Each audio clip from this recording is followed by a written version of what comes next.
Asante sana for joining us for another classic episode of the Weekend Edition. This is the week where IBC released a list of presidential candidates cleared to run for president. And among those who did not make it is yours truly, Professor George Wajakoya. Yeah, maze, haters wanasema, however high you get, you can never go above the law. And interestingly, the news was received rather calmly by Team Wajakoya compared to Team Mwangi wa Iria. No idea! No election! No idea! No election! Sisi tunataka kujua hivi. Tunataka kujua hivi. Ngoja madam. Tunataka kujua hivi. Nani ametoa order ya gate kufungwa? Sisi hatujakuja kwa mtu. Hatujakuja kwa Ruto. Hatujakuja kwa Raila. Tuko baba wa Kenya. Waambie watu wa tear gas. Tear gas. Sisi ndio tunalipia ushuru. Watoa tear gas. Maze, Kenyans have been very excited by those chants at no area, no erections. Na Iria is milk. Iria is milk. And when you think about it, it then should be the other way around.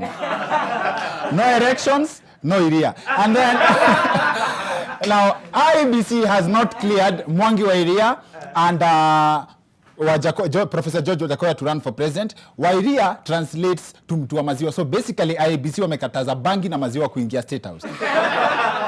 As in IBC wamekataa bangi na dawa yake. But there's something interesting about these two camps. Team Wajakoya was very calm, but the reaction was quite the opposite with the milk supporters. No idea! No election! No idea! No election! Clip kila mtu anasikia vitu zake, but an expert told us that actually that's how it should be. Both bangi na maziwa reflect the supporters' reaction when exposed to fire. So the reaction by Wairia supporters can be explained na vile maziwa uchemka ikiwekwa kwa moto. Now, one of the reasons Wajakoya was struck out of the list of people cleared to run for president is because he did not get the acquired 2,000 signatures from at least 24 counties. Scientists now say that this could be used to differentiate between influence and under the influence.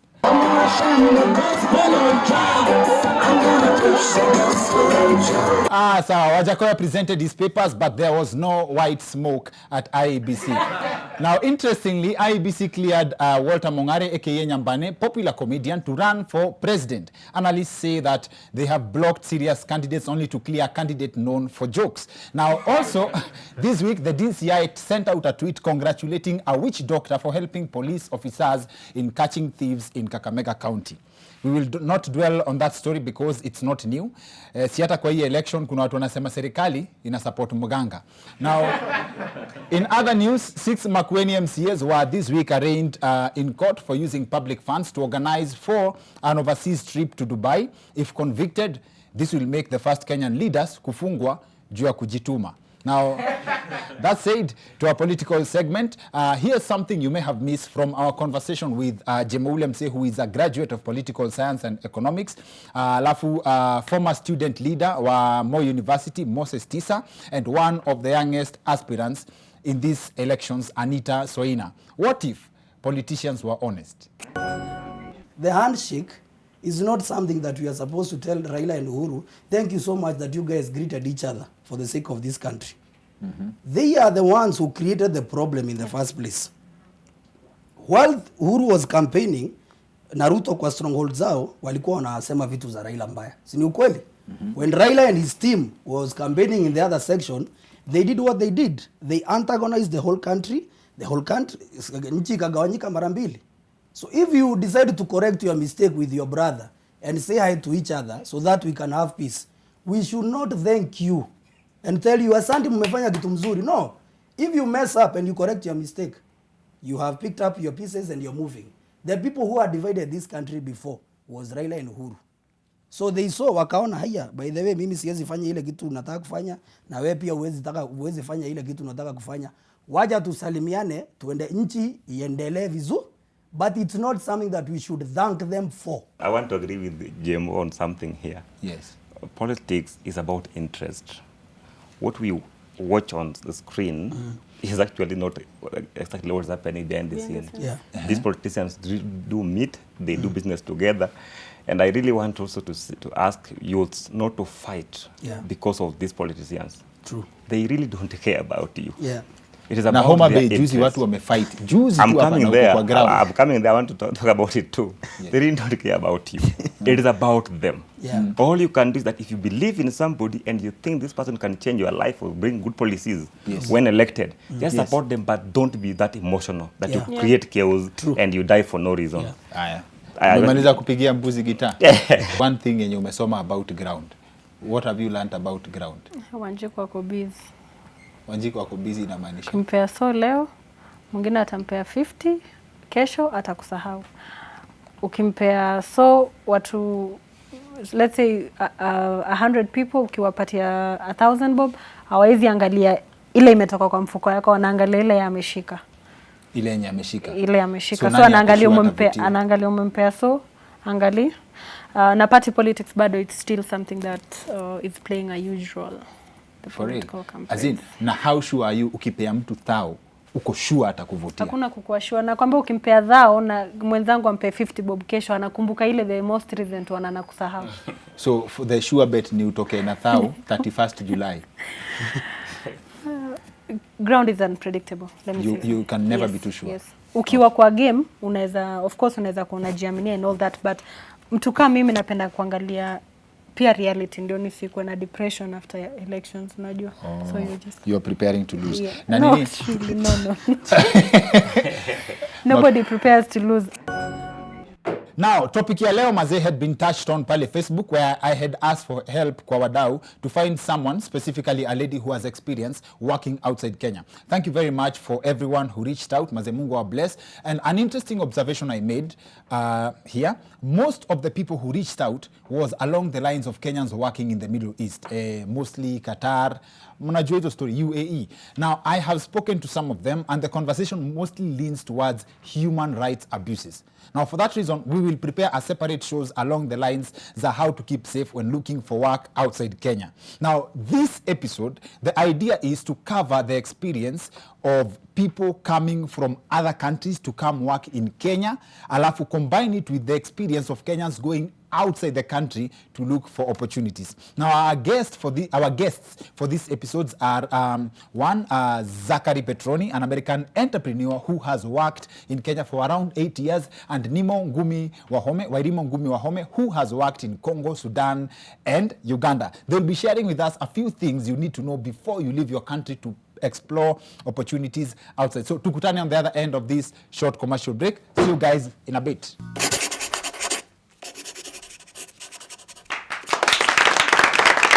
Hey, manze, welcome back to the weekend edition. I'm your host, Dr. Kingori. Show nzito sana. Today, a very wonderful episode. I think this is one of the episodes I've really struggled to put together to get the right panel, and I'm happy we have a power panel. Acha niseme a power panel. One of our guests is an entrepreneur from America, akuje Kenya. But before I tell you about our guest, let me tell you about the topic tunataka kudiscuss. Experience working outside your country. And this is not just for Kenyans working outside Kenya. We've always wanted to know the experience of people who have moved from different countries to come work in Kenya. Wao tuonaje na si waonaje. So we were able to get an entrepreneur in the country from the US. Zachary Petroni is in the house. Wazi. Asante sana. And then we also got a lady from Kenya who has worked in different African countries, Uganda, Sudan, na Congo. Wahome Ngumi is in the house.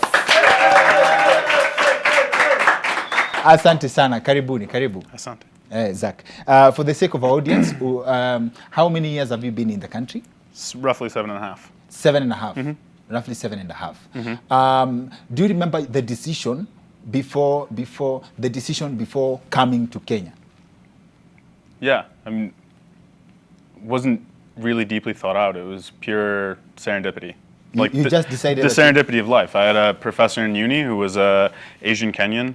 Yes. I knew I didn't want to pursue a traditional path after college in terms of getting a job, like a job. I wasn't ready for that. I wanted and needed more. He offered me to come help him on his research project in the Mara. Okay. 2-month contract, 3-month contract. I did that, and the rest is history. I've been in and out for the last 7.5 years. What did you know about Kenyans before coming to Kenya? Because I'm sure you have to do research before coming to Kenya. Things you heard about Kenyans that you came and probably found were not true, or some which were true. What I knew of Kenya were what Americans stereotypically know of anywhere in Sub-Sahara. Okay. Which is a lot about wildlife and conservation, very little about people, histories, and culture. Or mostly about animals. Yeah. So you know about Tim Mafisi, and then Oh, I know about Tim Mafisi. you know about Tim Mafisi. Nice, different from the big five. Wairimo, karibu sana pia. Aya, which is your favorite country from the countries you've worked in? Uganda, Congo, and Sudan. Favorite. That's Yes. hard. The cultures are so different. Okay. My longest stay was in Sudan. The one I had to adapt most to. Congo was great Congo was great. and different. Uganda is pretty much like Kenya, but different as well. So do I have a favorite? Really, no. They are so different. Like none challenged the other as much. So the three of them are just beautiful in themselves. Okay. Honestly, yeah. So, and when you are in a foreign country, as an African, by the way, and this is a very interesting thing, as an African in a different African country, do you walk the street feeling like, hey, by the way, these people make me feel so Kenyan? Or as Africans, we are similar in ways that you wouldn't feel the difference? Oh, you feel different, especially because of the language. Okay. You can't hear everything passing on the streets.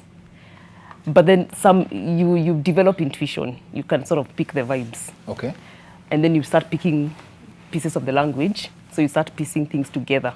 Okay. But you do feel like a foreigner. But then it helps that we are the same color. So it doesn't feel extremely different because I've been to Europe and I felt now totally... Yes. But being in the three countries, I felt at home and not at home. With them and not with them. Okay. Yeah. And for Congo, it should be easy because for you, before you moved there, you must have listened to a few Koffi Olomide songs. Ama it does not help. Interestingly, I never liked Lingala, but I loved it now when I got there. The language is beautiful. It's Bantu. So I could pick much of it. Never, I don't have a language, that strength that he has. Yes. But I could hear. It's Bantu and they're Francophone, so they speak French. So you have to learn some French to go to the supermarket, to go to the hotels and order food. You have to know colors. Yes. And they're very polite. Oh, and the greatest shocker was Congo. They have to do 3 kisses. And my God, I'm like, that is too close. No, in Congo, you have to be kissed thrice. Well, not by anyone. Not the way Kenyans shake hands, right? Yes, That's yes. like our normal thing. Oh, nowadays and we are hugging a lot, but they do the 3 mwah, mwah, mwah, on the side though. So I think the hardest part for me was the beard. Well, I got used to it eventually, but that was a real shocker. No, wait, kissing. What do you call this? The No, smooch? kissing in Congo is what handshake is for Kenya. Yes, they are French. Oh, well, colonized by, no, actually not by French, by Belgians. So they speak French, so they have the French culture, so to Yes. say, for quite a bit of stuff, yeah? Yes. So yeah, that's what they do. No, but instead of 3 kisses, I would rather go for 1 straight one. Sidio? Sidio, Zach, she mentioned language. Yeah. You say that you've learned Swahili in a record 1.5 years. Not a record, but yeah, sure. Yeah, that's a record. It's a record. 1.5 years. Did you have to learn Swahili ndio watu wasikusengenye? Partially, yeah.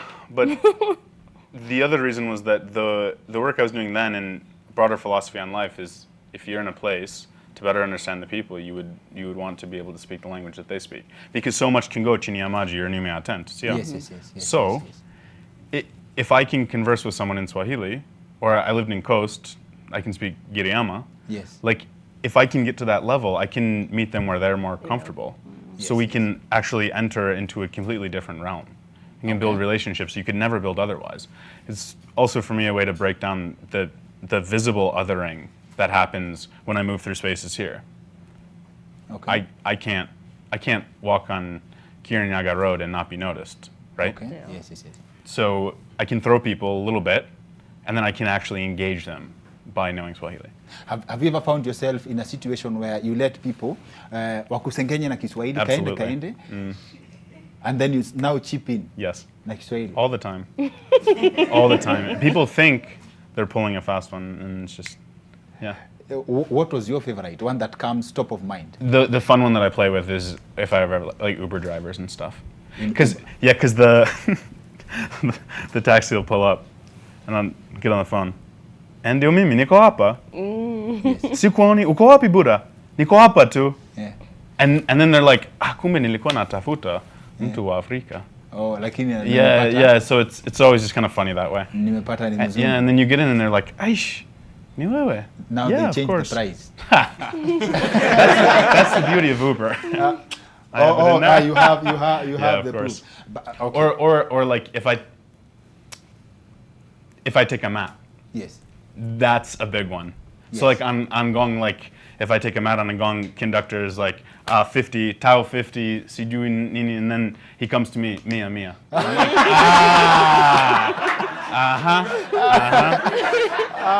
You've had the experience of being in Congo, which is a war zone, as a Kenyan. There are certain protections that you get being in a foreign country like that. Yeah. You said that the war was in a different part of Congo, but you're in town. But should it have spilled over to the city that you were in? Were you worried about what could happen to you? Ama hapo ndio unaongea Kiswahili? I remember there was I think they were having elections in 2006-7. Yes. So there was unrest. So we were required to sleep in our offices. That was the first time I actually felt stressed in my life, my entire life, because we had to sleep in the office, wake up, brush your teeth. It was not normal, and sleep on a 2x6 kind of bed. So, but I was not like the bigger picture of how we were going to get evacuated, if at all, was not on me. But then there's that thing of what if something went wrong? I mean, we are being evacuated by human beings, not by robots. So there was a bit of tension. You feel it. Yes. It's just that you're many, since we are many colleagues, and people are calling home. People at home are worried. You don't want to worry them. So colleagues, you share the stress. The stress is there. And after that, you still, after things cool down, you still choose to remain in that country, finish your mission, ama that's your opportunity to redeem your life points and come back home? Well, Sudan was even worse. There were gunshots every night. So when we didn't hear gunshots, we were like, and today leo hawajashoot, So I don't know, you just get used to, the thing with being out is adapting. You've been in that place. Darfur, I actually worked umesikia risasi hivyo. It was a nightly thing. The way I don't know whether they were protecting their cattle or what, but there was and they had a lot of arms. So there was a lot of shooting. Yes. So every other night there was a shooting. Sometimes it would be just one gunshot and like, okay, they've signed off. Yes. Then sometimes it would be serious gunshots. Yes. Yeah. And once we had to go to the bunker because things were bad. Yes. You take it in stride, man. What to do? With that experience, when you come back to the country, then the definition for shoot your shot is different for you. In what sense? Just your basic sense. Unajua risasi ni nini. So. Oh yeah, when you come back, you want to hug Kenya. Okay. You want to hug Kenya, yeah. Sawa. And in terms of moving to work in a different country, the work you do, let's say you are an entrepreneur, you employ people. So let me ask you from an employment perspective. If you employ someone to do the same job that you would employ someone in America to do, do you pay them as per what you would have paid them in America or as per what people get paid in this country? the latter, as per what people get paid in this country. As per what people Yeah, get of course. paid in this country. But that's standard practice worldwide. Whether you're in a startup or a multinational Yes. corporation, Yes. you get paid based upon local conditions, local living standards. For real. Yeah, absolutely. And for Except you, unless you work at like Microsoft or Google, yeah. that is as an employer. And An employee as well. Like one would expect that, going even in. as even for you, if you were to take a job in Kenya, Yeah. you would have to be paid what people would pay for that job in Kenya, not what someone would pay for the same job in America. It would depend on the job. Okay. Context dependent. I ought to be paid what an equivalent Kenyan would be paid. Okay. I think in a lot of organizations that may not be the case. Okay. But also those organizations are paying Kenyans inflated wages as well. So there are a few organizations, multinational service providers, etc., that pay even the local staff, like expat wage. What an expat would earn if we were in the UK or Germany or America, yeah. Okay. And in your experience, when you negotiate for a job in Congo or Uganda, do you negotiate as per what they pay people there or as per your budget in Kenya? Expert pay, because a local does not travel home. I had to travel home every so often.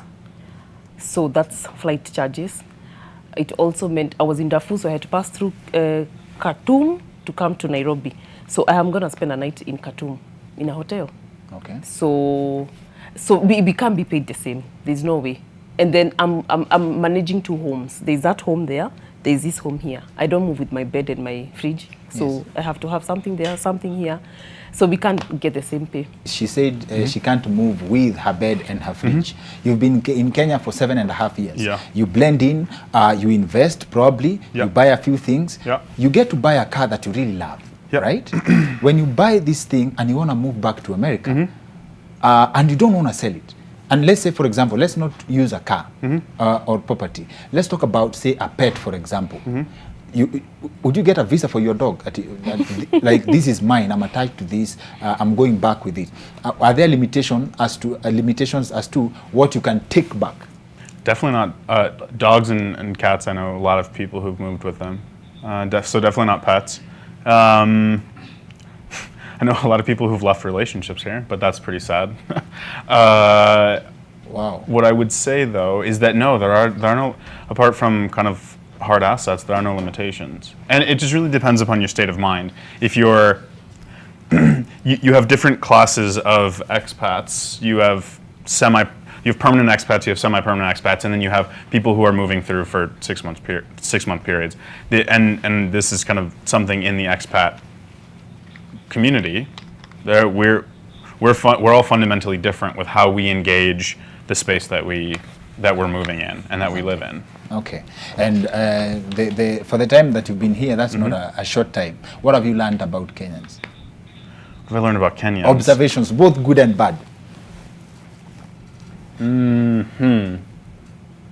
Well, an easy comparison, because I lived in Nigeria for just under a year. Yes. And I've spent time in Uganda. And I always thought I had spent time in Uganda and Tanzania before going to West Africa. And I had always thought that Kenyans were pretty intense. Also time in coast. And so coming up here to Nairobi for me, Nairobians moved very fast and were pretty collie. But after time in Nigeria, Kenyans are pretty chill, I have to say. Kenyans are more chill than Nigerians. Yeah, definitely. I thought you were about to give us content to beat Nigerians in Kenyans versus Nigerians on Twitter. But don't you want to be more chill? Okay. Amma? I don't know. It just depends on what you want. We are the... Depends on your goals. We are the Vikings on the internet. You want to tell me on the ground things that Nigerian Twitter smokes Kenyan Twitter. I'm sorry. I'm going to get hate for this. No, they've never smoked that. By the way. They have never... Tumai smoke you in Nigeria. No country has ever beat us. Come on. Nigerian Twitter is fire. For real, I think you don't check network. You don't check. You're not a good judge of Twitter warfare. Potentially. Yes, I think you're not a good. Maybe judge because I have like Twitter 3 followers, but. Definitely, you can't be a good judge of Twitter warfare from that perspective. But I'm sure you don't have 3 followers. Melana thing or two about kutoka nje, si ndio? Aya, wazi wapi makofi yao? Asante sana. Asante sana. That's it for the weekend edition. See you next week. My name is Dr. Kingori.